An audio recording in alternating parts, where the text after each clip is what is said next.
कभी सोचा है कि हमारे आसपास इस पूरे यूनिवर्स में एक ऐसा पैटर्न है जो बार बार दोहराया जाता है? एक तरह की लय, एक आगे पीछे होने वाली हरकत जो एक पेंडुलम से लेकर रोशनी की तरंगों तक सब कुछ कंट्रोल करती है। तो चलिए आज इसी बुनियादी हरकत की गहराई में उतरते हैं और देखते हैं कि ये कैसे काम करती है। सुनने में एक पहेली जैसा लगता है ना, एक घड़ी का पेंडुलम, एक म्यूजिकल इंस्ट्रूमेंट और एक साधारण सा स्प्रिंग। ये सब देखने में तो बहुत अलग है, पर ये सभी फिजिक्स के एक ही बहुत ही सिंपल से नियम को फॉलो करते हैं। और इस विश्लेषण के खत्म होते होते वो छिपा हुआ नियम सामने आ जाएगा जो इन सबको एक साथ जोड़ता है। उस छुपे हुए नियम को समझने के लिए पहले कुछ शब्दों को समझना जरूरी है। फिजिक्स में सही शब्दों का बहुत मतलब होता है। तो चलिए दो जरूरी आइडियाज के बीच का फर्क समझकर शुरुआत करते हैं। पीरियोडिक मोशन यानी आवर्ती गति और ऑसिलेटरी मोशन यानी दोलनी गति। ये सुनने में एक जैसे लग सकते हैं, पर इनके बीच एक बहुत जरूरी फर्क है। तो यहाँ पर जो सबसे जरूरी बात है वो ये है, हर ऑसिलेटरी मोशन पीरियोडिक होता है क्योंकि वो खुद को दोहराता है, लेकिन हर पीरियोडिक मोशन ऑसिलेटरी नहीं होता। ऑसिलेशन का मतलब है एक सेंट्रल पॉइंट के चारों ओर आगे और पीछे जाना। चलिए इसे कुछ एग्जाम्पल से एकदम साफ कर लेते हैं। जरा पृथ्वी के बारे में सोचिए, ये हर दिन घूमती है एक तय साइकिल में, तो ये पीरियोडिक तो है, इसमें कोई शक नहीं। पर क्या ये किसी सेंट्रल पॉइंट के आगे पीछे हो रही है? नहीं, ये तो बस एक ही दिशा में घूमती रहती है। इसीलिए ये पीरियोडिक है पर ऑसिलेटरी नहीं। अच्छा, अब एक उछलती हुई गेंद के बारे में सोचिए, ऊपर नीचे। ये एक रेगुलर पैटर्न है, तो ये पीरियोडिक है। पर इसमें ऑसिलेशन का जो सबसे जरूरी हिस्सा है वो नहीं है एक फिक्स्ड सेंट्रल पॉइंट जिसके इर्द गिर्द वो घूमती। ये तो बस दो सिरों के बीच उछल रही है। हाँ, अब ये है एक परफेक्ट एग्जाम्पल। गेंद कटोरी के सबसे निचले पॉइंट, जो कि उसका बैलेंस पॉइंट है, उसके चारों ओर आगे पीछे घूमती है। ये खुद को दोहराती है, तो ये पीरियोडिक है। और ये एक सेंट्रल पॉइंट के चारों ओर आगे पीछे होती है, इसीलिए ये ऑसिलेटरी भी है। एकदम सही उदाहरण। तो अब जब हम ऑसिलेटरी मोशन समझ गए हैं, तो चलिए इसके सबसे शुद्ध, सबसे आइडियल फॉर्म को देखते हैं। फिजिसिस्ट इसे सिंपल हार्मोनिक मोशन या शॉर्ट में एसएचएम कहते हैं, और यही सारे ऑसिलेशंस को समझने की चाबी है। एसएचएम को आप सभी ऑसिलेशंस का एक तरह से बिल्डिंग ब्लॉक मान सकते हैं। जब हम समय के साथ इसकी गति का ग्राफ बनाते हैं तो एक बहुत ही सुंदर वेव बनती है, जिसे साइन वेव कहते हैं। अगर कोई इस बेसिक मोशन को समझ ले तो वो बाकी सबको भी समझ सकता है। अब इस आइडिया को समझने का ये तरीका बड़ा कमाल का है। एक सर्कल में घूमती हुई कोई चीज बहुत सिंपल लगती है, लेकिन जब आप उसकी परछाई को सिर्फ एक तरफ से देखते हैं तो वो परछाई ठीक वही आगे पीछे वाला मोशन दिखाती है जिसे हम एसएचएम कहते हैं। इसे समझने का ये एक बहुत ही खूबसूरत और आसान तरीका है। और इन शब्दों को समझने के लिए बस उस परछाई के बारे में सोचिए। एम्पलीट्यूड यानी वो परछाई अपने सेंटर से कितनी दूर तक जाती है। पीरियड यानी एक पूरा चक्कर आगे पीछे जाने में कितना टाइम लगता है।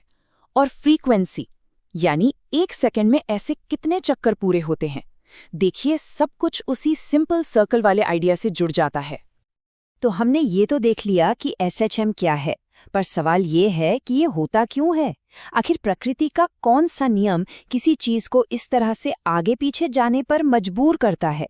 इसका जवाब एक खास तरह की फोर्स में छिपा है। यही है इसका सबसे बड़ा राज। ऑसिलेशन होने के लिए एक ऐसी फोर्स चाहिए जो हमेशा घर की तरफ यानी बैलेंस पॉइंट की तरफ इशारा करती हो। जब चीज को दूर खींचा जाता है तो ये फोर्स उसे वापस खींचती है। जब चीज दूसरी तरफ जाती है तो ये फोर्स उसे वापस धकेलती है, हमेशा सेंटर की ओर। और फिजिक्स की खूबसूरती देखिए, ये सब कुछ बस इस एक छोटे से इक्वेशन में समा जाता है। F = -kx। सिर्फ 3 अक्षर और एक माइनस का निशान, पर ये ऑसिलेशन का पूरा राज खोल देता है। और वो जो माइनस का निशान है ना, सारा जादू उसी में है।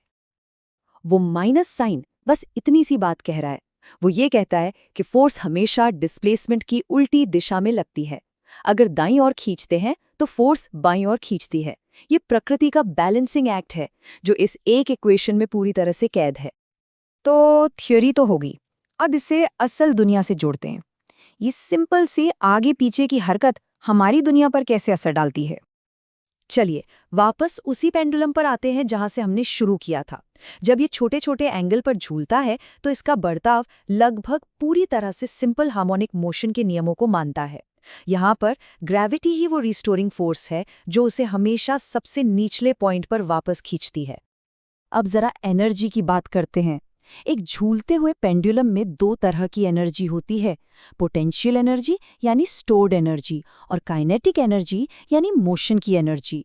और ये दोनों लगातार एक दूसरे में बदल रही हैं, जैसे कोई डांस चल रहा हो। झूले के सबसे ऊंचे पॉइंट पर एक पल के लिए पेंडुलम रुक जाता है। उस एक पल में, जैसा कि इस ग्राफ में दिख रहा है, उसकी सारी एनर्जी स्टोर्ड होती है। ये है पोटेंशियल एनर्जी जो अपने पीक पर है। काइनेटिक एनर्जी यानी मोशन की एनर्जी उस वक्त 0 होती है।